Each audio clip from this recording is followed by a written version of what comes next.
హిమాలయం చిన్న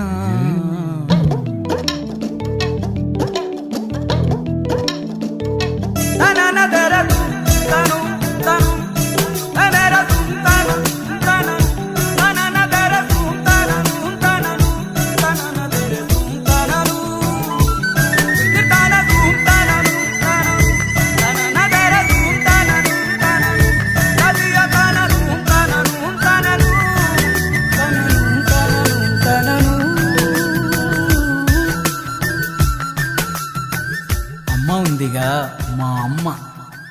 పుడుతూనే తల్లులు కొందరు పుణ్యం కొని తెస్తారు. మా పుణ్యం కొద్దీ మాకే వరాలనే ఇస్తారు.